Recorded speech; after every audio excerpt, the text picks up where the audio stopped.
What the I exclaimed even though there was no one else in the room. I sat in my office aboard the spacecraft, the USS Liberty. I commanded at the front lines of the Freedom Alliance Crimson Fleet War, a battle of good versus evil as the Crimson Fleet were set on creating a one-world, totalitarian government. In 2100, Earth's armed services joined forces to create a United Nations-like organization called the Freedom Alliance. By 2150, a sect no longer agreed with what the Freedom Alliance believed and formed the Crimson Fleet. I reviewed the documents my godmother, President Madeleine "Maddie" Ashton, sent me, who spent the last week and several more weeks doing a tour of Earth's colonies, the front lines and various points along the way before heading to Sierra Seeks to spend her birthday with her godchildren, children, grandchildren and closest inner circle. Why?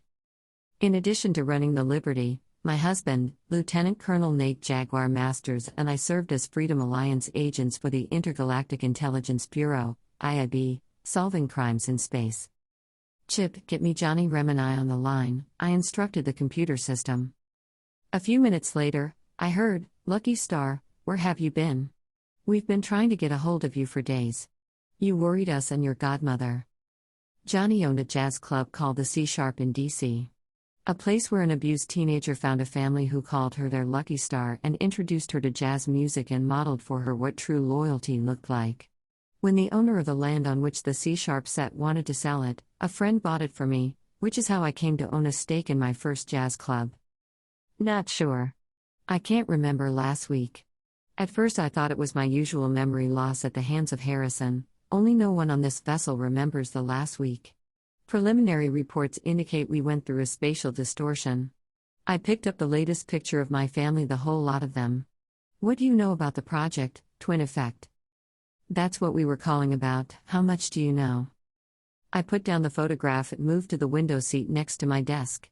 Instead of hearing tidbits from the politicians and elite of DC and giving it to your agent friends, I observed, looking out at the stars rushing by, "I think you would have made an excellent agent. Then again, the C# family wouldn't have my back if you had, so scratch what I said." My mind raced about how and why me and my crew couldn't remember the last week. Was it a spatial distortion? Or something else? Somehow, though, watching the stars calmed me. "Things happened as they were supposed to," Johnny replied. I could hear Ziggy Simone, the lead singer, in the house band, crooning out some enchanted evening. I could make out the drums, keyboards, saxophone and guitars as well. I remembered all the nights I spent listening to the music and dancing with a dark-haired Latino named Cougar who introduced me to the C# and the mess of misfits turned family. My lips inched into a smile. Although he died years ago, his impact on my life lived on. Not only did he introduce me to the C#, he led me to the IIB as well. My mother, a federal agent, spent more time solving her cases than rescuing me from Dr. Harrison Strasser, the man who raised me, abusing me in every way imaginable. I never wanted to be her, so being a federal agent never crossed my mind. That changed when Cougar realized I had a natural talent for casework and set out to cultivate my gift. He repeated, "How much do you know?" I know that for the last 50 years, the rate of twins and multiples being born is at an all-time high, higher than at any other time in recorded history, and reports have come across Aunt Maddie's desk that indicate the reason might not be a natural phenomenon. The question is, why is this so-called phenomenon worthy of Jaguar and Peacock investigating it? We are freaking legends at the IIB, although Graham will never admit that, and having us investigate the twin effect doesn't sound, unless there is more to it. There has to be more to it, like it's a plot to take over the world or something.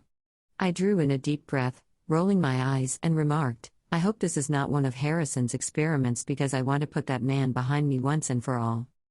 That is understandable, but I'd be looking at the government and not Harrison. The government? Why would they want the world to have more multiples? Johnny said with grave deliberation, "That's what you have to find out, isn't it?" Without missing a beat, he added, "I've got to go. I'll call you if I get any more information." Then the communiqué ended. Government? Whose government? Ours or someone else's? Why would a government care about twins? And what did Aunt Maddie know? Did she know where this would lead? Or in what direction? I saw the twin effect in my own life. My brothers were twins. My mother a triplet inside a quintuplet package. I had male/female twins. My sister-in-law had male twins. Caught up in my own thoughts, I didn't break out of them until I heard a deep, female voice tell my company clerk, Lieutenant First Grade Melissa Ace Thornhart, in a loud voice, "I am here to see Colonel Masters." "I'm Judge Valentine," I sighed. I knew this couldn't be good. "Ma'am, I am sorry. You do not have an appointment. You are not on the dropper list. However, I can get you an appointment to see her 2 weeks from Monday. 10:30 in the morning, okay?" I heard the judge slam her hands on the desk. "No, you will let me see her now. It is about my son and grandson." I rose from my seat, rushed toward the entrance and tore through the doors. I stood face to face with the imposing woman who must have stood 5'11", 6'0", with a large build, which appeared healthy on a woman of her stature. She possessed a broad nose and high cheekbones that highlighted her smooth, dark features. Her jet black hair tightly formed a bun at her nape. I could see grays sprouting on top of her head. I was surprised she hadn't plucked or dyed them by now. She usually didn't tolerate such an imperfection in her appearance. Dressed in what appeared to be a tailor-made, black suit, heavy, long silver earrings dangled from her ears that matched the necklace hugging her neck. I thought we said all we had to say to each other when I started, glancing over at my company clerk, who with her long red braids and fierce pale green eyes, wearing her standard black flight coveralls similar to mine, looked as if she were ready to pounce on the woman. "You cursed me up one side and down the other," looking back to the judge. "You have never cared about either one of them, so why are you here?" The judge swung around to rake her eyes over me. "He told one of his sisters that he is engaged, and they are raising his son." I saw the recognition form in Ace's eyes. I folded my arms and required, "And?" "I've done research on this," she countered, using air quotes, "fiancé of his. She is a hick from Oklahoma. Her parents," wrinkling her nose, "are farmers. She is one of 9 children. She doesn't have the sophistication and breeding necessary to be a part of my family. You have to talk him out of marrying her. He listens to you. He is going to make a mistake like he did with his first wife." I was so glad he got it annulled. Ace seethed out of the corner of my eye. I motioned for her to simmer down, then persisted, "I don't get it. You don't care about your son or your grandson until they fall in love and want to marry. You just want to keep your reputation pristine, to continue to be a revered pillar of the community. I worked hard for that reputation. You have too." I shook my head and retorted, "I don't have to do anything.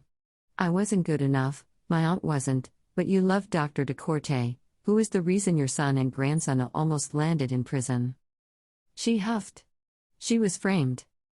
I raised my eyebrows. "Seriously, Judge? We are going to turn a blind eye to the evidence?